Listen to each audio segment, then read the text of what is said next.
morning. How was your night? Last night? Okay. This morning I will welcome to the session about vascular access, and I try to give you some example. And so, yeah, I hope I can cover every area. So just let's start. Alright, so here is ultrasound lab's basic course. So I think you are familiar with this picture.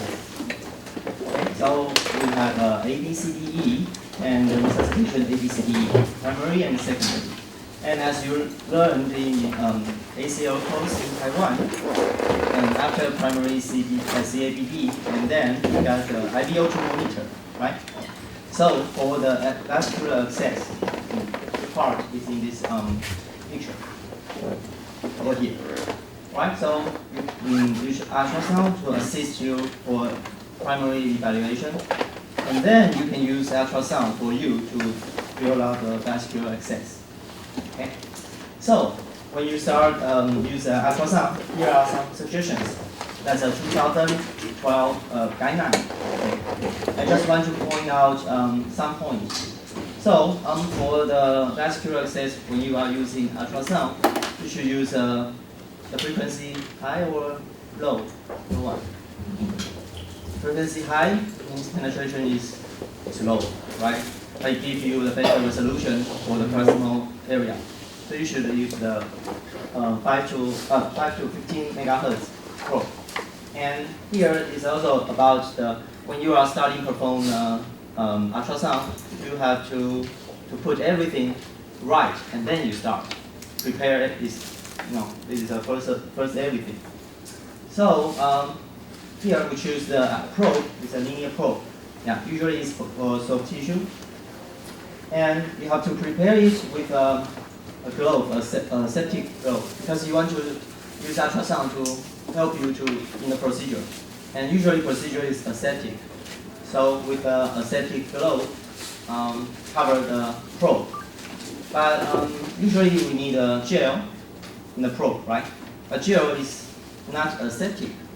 So usually you put a gel on the probe and then cover it with the aseptic glove. And put another aseptic gel, usually it's a lidocaine jelly or something else, on the glove, and then you are ready to go. Alright, so it will look like this. So between gloves and transducer, there's a gel, usual gel. But between skin and aseptic gloves, there's also another gel, but it's a aseptic one. Okay? Alright, and that is a good orientation. So the technician used a transducer, and he can see the screen directly. But that, well, should look good, but it's bad, right? Because he performed the ultrasound, but the screen is facing to us, right? So he cannot see the screen. So before you perform the ultrasound, make sure you can see the screen, and with a very comfortable gesture, Okay, so about the vascular access, today we will cover the central vein, the peripheral vein, and artery. I think I will spend a lot of time in internal jugular vein, but the idea, the concept is just the same. Okay. Okay, so the first question is, why do we need ultrasound? Similarly, this is also from the 2012 guideline. So you can see here, it says central line is good to use ultrasound. Peripheral line is good to use ultrasound. For complication, it's low. Yeah. All right, so that's a guideline. But here is some evidence. That's a study published in 2003. It's talking about when you insert the central venous catheter, all about the complication rate. Alright, so you can see right here, depending on different insertion area, and here's his complication. So usually the fail rate is between 10% to 20%, and with hematoma or hemothorax or pneumothorax, there are some risks of it. Okay, but this one is another study. It includes about 900 patients randomized with a landmark and ultrasound guide. So you can see here, success rate, yeah, just like the apple. The success rate is good, and carotid puncture is fewer, and hemothorax, pneumothorax, and bloodstream infection is better, is lower with the ultrasound guide. Okay, so with ultrasound, the success rate increased, the complication rate decreased. So can you justify not using ultrasound to perform central catheter insertion? So, well, yeah, because this is a class for ultrasound use, right? So I have to provide some evidence to persuade you. All right, and also for the difficult case, sometimes when we are because we are an emergency physician, so we have to do the central venous catheter in some difficult patient. Sometimes they maybe too fat, maybe it's a limited site. Maybe you know it's a difficult patient. You are warned by your colleague, or maybe you had a complication before, or vascular abnormality, or coagulopathy. Okay, so that is a study. It includes well, it's not that big. It's about 33 patients, and all of them are success by ultrasound.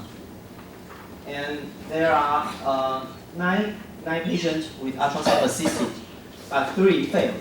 So they turn to another ultrasound guide and then success. So all of them success with ultrasound technique. Okay. So I think it is good. All right. So for the evidence, now I think you are ready to perform the ultrasound when you're doing a central venous catheter insertion. But there are something else you have to know about majorly 2 things. You use ultrasound for, or what do you use ultrasound for? It's for mark or it's for guide. And there's also a short axis and long axis. Okay, I'll explain it later. So ultrasound assisted means it's you use ultrasound to mark. So usually maybe we do the abdominal tapping. So you use ultrasound to look where the fluid is, where is the area the fluid accumulates. And then you remove transducer and put the needle in. So that's for assisted. But with ultrasound guide, or you can call it dynamic, it is said you can directly see the ultrasound, under ultrasound, the needle put into the body. So it's a name of ultrasound guided. So yeah, it's real time, but it's a little bit hard, difficult to keep the sterility, and the technique is more demanding. Yeah, but trust me, it is not that hard. So if you practice, practice will make you perfect. All right, another concept is short axis and long axis. And it's very intuitive, you know. Short axis is a transverse one. So the vessel goes like through you into the wall. So you transsexual, so you see that is a short axis. But if the probe you put it along the vessel, that will give you longitudinal one or long axis. It's simple. So for this picture, it's a longitudinal one, long axis. And for this picture, see here, right here, that's a transverse, right? So it's a short axis. So usually short axis is good because it gives you more information. Oh, what is this? What is this? What is this? But longitudinal is I think longitudinal is better because it can give you the whole picture. And if you use a longitudinal view and with the ultrasound guided, you can see the catheter going to the vessel. So that will help you to decrease the complication rate. Okay, here we go. So first of all, prepare the patient in the proper position. So I think anatomy you should very familiar with it. So here's, I just mentioned that here's a triangle, and between the clavicular head of muscle and the sternal head of the muscle, right? All right, so here's a patient. This blue line here is referred to the internal jugular vein. So that is the sternal head of subclavian muscle, and that is another muscle head, clavicular head of the subclavian muscle. Okay, so here forms a triangle, right? So usually you put a needle right here. All right, so first of all, identify the skin, identify the vein. Okay, landmark, you should find it, and then put your probe on it. And it's easy, because vessel is easy to recognize. And center the vessel on your screen. So put the vessel on your center, and then with needle approaching to the center of probe with a 45 degrees. So yeah, kind of like this. Okay, put the probe here, you put the vessel in the middle on your screen, and then approach the needle like this. Okay. Okay. So when you hold your probe, I think because you want to hold your probe and with another hand to do the procedure. So this hand may be better to hold it. So if you hold it like this, it's not good. It will shake, you know. So if you hold it like this, maybe you can use your arm and touch the patient on the chest. That will hold the stability will increase. Okay. All right. And how do we recognize it's artery or vein? It's also simple. Okay. The artery, the wall of artery is thicker, and it's not compressible, and it's versatile. Okay. So if you that's a short axis one, right? And with this one and this one, usually artery is a round shape. It's a round shape. But with the internal jugular vein, it's sometimes an oval or triangle. Yeah. And you can ask for this one. You can ask patient to do the Vascular maneuver. The internal jugular vein will just increase the size, so you know which is the internal jugular vein. Or you can use Doppler. Doppler can show the pulsation here. So that's an artery. All right, so let's see.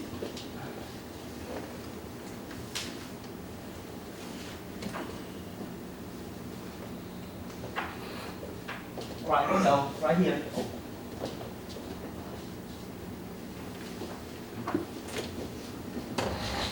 So it's a pulsation right here, right? Right here. That's a use PW mode. Okay. So you can see a pulsation right here. Okay. Okay. But usually you cannot really see the needle under ultrasound. So sometimes you see some artifact like this. I got some movie for you.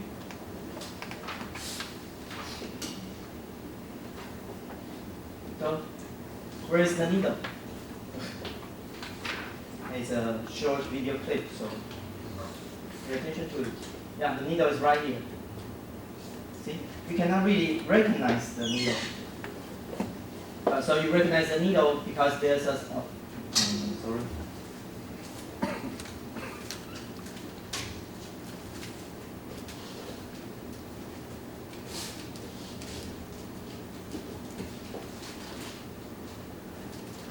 There's some shadow over here.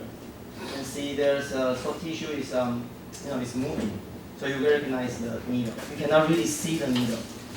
Okay. All right. So we can see the longitudinal approach.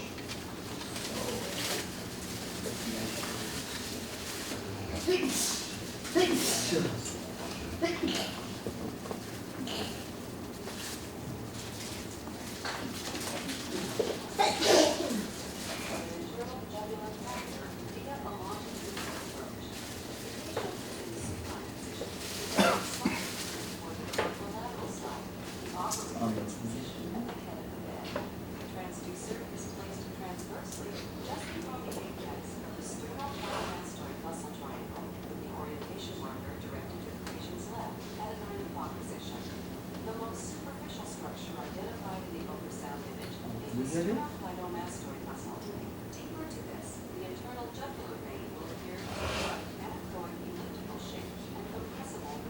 So it's compressible then.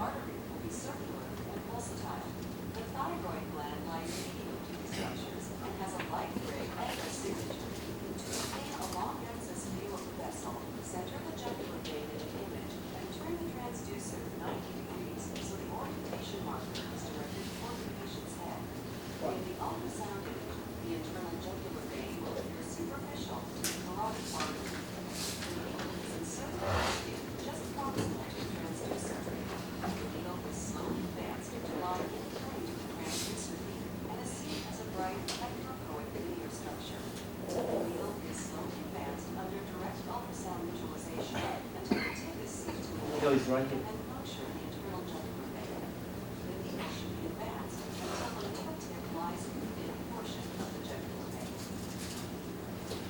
So that's a longitudinal approach. So you can keep the ultrasound online on the pen, so you can see the needle and the catheter gradually go in. Okay. And with the transverse approach, yeah, I think we have some more time. So this is the internal jugular vein, and here you see a soft tissue movement. So it's right here.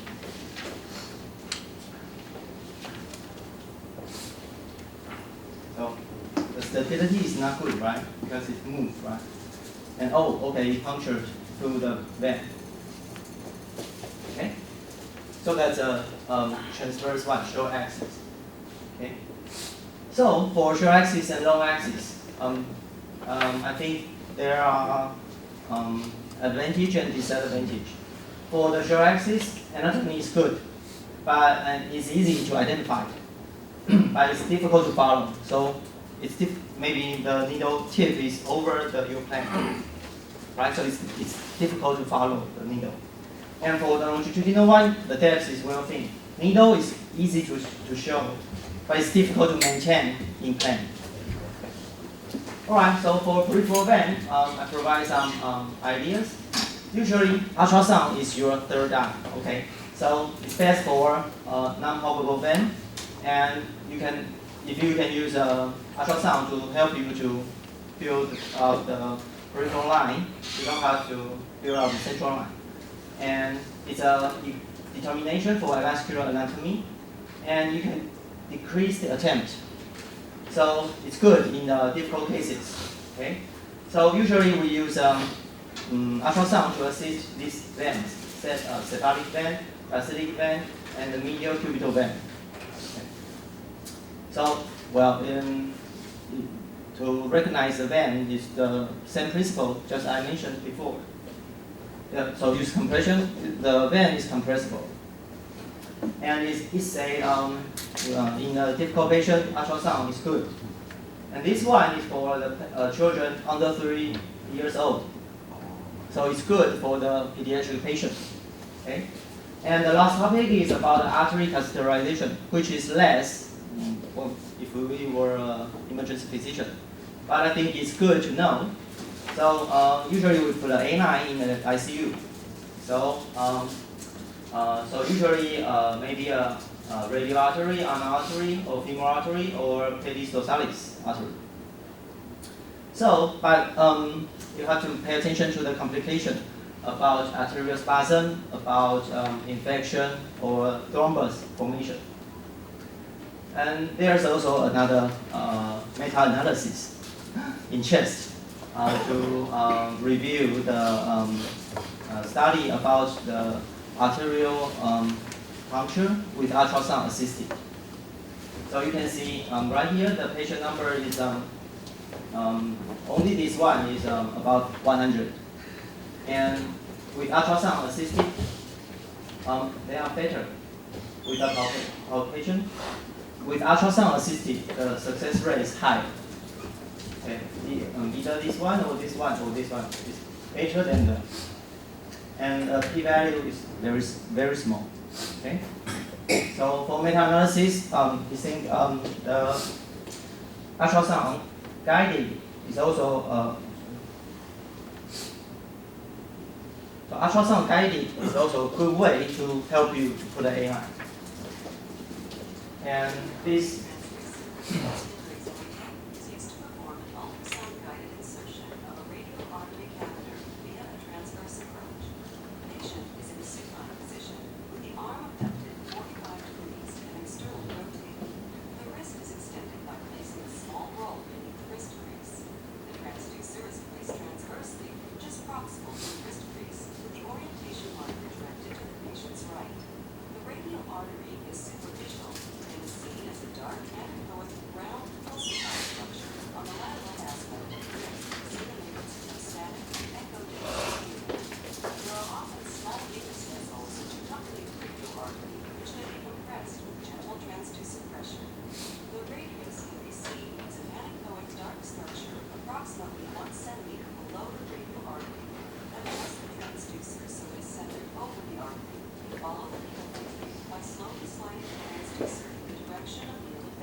Got it?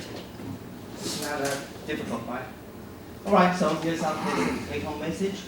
So ultrasound guide is can reduce the complication. It can help you shorten the time to attempt. And long axis, I think, is better than the short axis. And ultrasound guide is better than ultrasound assisted. Okay, so here's our God, right? With the third eye. Yeah, so I hope ultrasound can be your third guide. Okay, so that's all. Any questions?